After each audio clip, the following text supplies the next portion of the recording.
Hey y'all, it's Jacob from Piano by Pictures, and today I'm going to show you how to play 3 essential gospel chord moves that you can use on pretty much any song. Let's get started.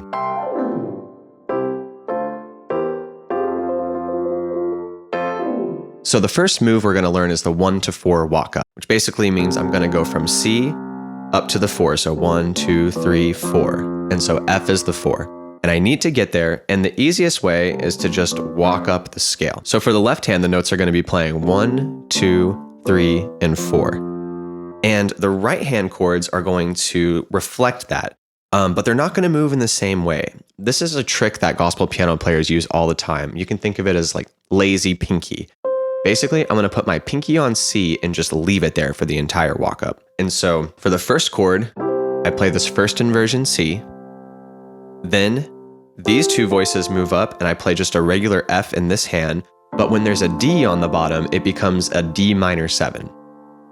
Next, I'm going to play a C in first inversion again with an E in the bass, so that's just a C with an E in the bass, no big deal. And then another thing I like to do to make the movement to F stronger is to add this B flat. And you can kind of see here how like these notes are a little bit tense and then they collapse really nicely into this F chord. And, you know, if you're a music theory nerd like me, you'll just call this secondary dominance, but it's basically just borrowing this B flat so that way I can get to F and make it a little bit more dramatic and more crunchy. Here's the whole thing. We play C, D minor 7, C7 with an E in the bass, and then F. And a lot of times the way the rhythm works on this is you'll do 2 Cs. So I might start on like C on the downbeat. I'll go 1, 2, 3, 4, 1. You can also do this backwards. But when I go backwards, I don't tend to use the B flat. So that's something that you can use as well too. There's a lot of variations that gospel players use on this walk up. And a lot of them happen on this 3 right here, this E in the bass. First 2 chords are going to be normal. Now what a lot of people will do is they'll play a G minor in this hand and an E in the bass, and you get this sort of diminished 7th sound. And that sounds like this all together. And that's got a really nice gospel churchy feel to it.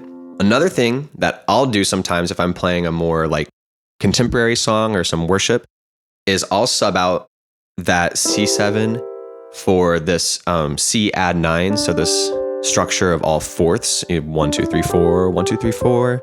See that?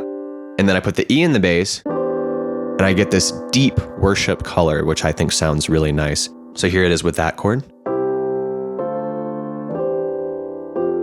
Yeah, it's a lot more angular and floaty. Another way that people will do this is they'll take this C chord and then they'll move the C up to a D with this E in the bass, and that D sort of falls down onto this F chord here. The next movement we're going to do I call the 3-5 walk up because we walk from the 3rd note to the 5th note. And to do so, we're going to need to utilize this F sharp right here. So the notes are going to go 3, 4, sharp 4, and then 5. And the chords are very similar as the first walk up. So we still play like a C with an E in the bass and then a regular old F.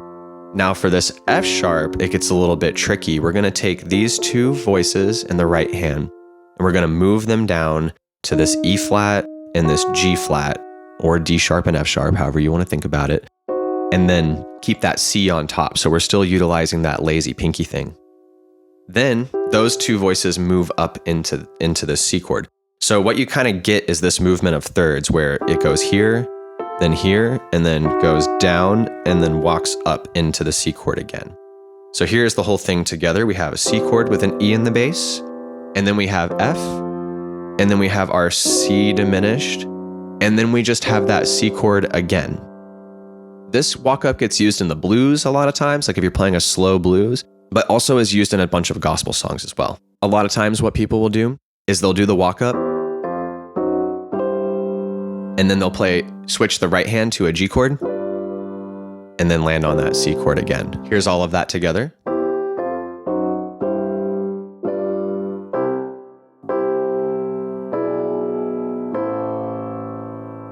Now we've done 2 walk-ups. The last movement we're going to learn is a walk down. So we're gonna need to get from C to A minor here. And there's two ways, well, there's a bunch of ways you can do this, but here's a couple good ones. We'll start on C, and then when we move to B, we can play just a G chord, and then we land on A minor. And that sounds like this all together. So we have C, G over B, and then A minor.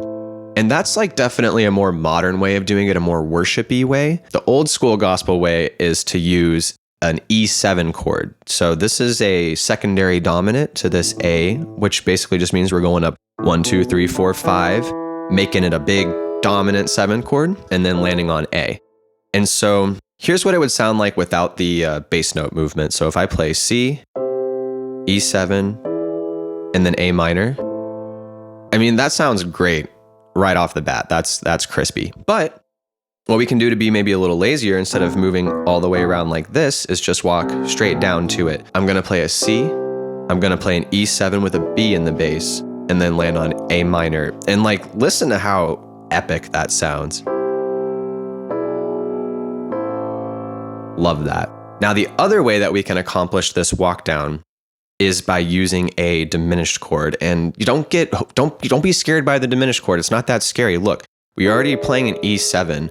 All we have to do is just move our thumb up to this F right here, and we've got our B diminished chord or F diminished chord, or basically any note in the diminished chord can be the diminished chord. They're very sort of nebulous, kind of, just a mysterious little chord. I don't know. So here it is with the diminished chord. We have C, B diminished, and then A minor. Another neat little trick that you can use is to use that 3/5 walk up that we played before after one of these walk downs. So it will look like this. We start on C, then this B diminished, and then A, and then walk it up. And then we can play A7, D9, G sus, C, and then do the walk up again, and then do a G sus, G suspended 7, I guess, if you want to call it that. I think of this as just an F with a G in the bass. Thanks for sticking around to the end of the video. If you found this helpful, feel free to like and subscribe. Click the link in the description and check out our free book offer and our online courses. But above all else, just enjoy playing.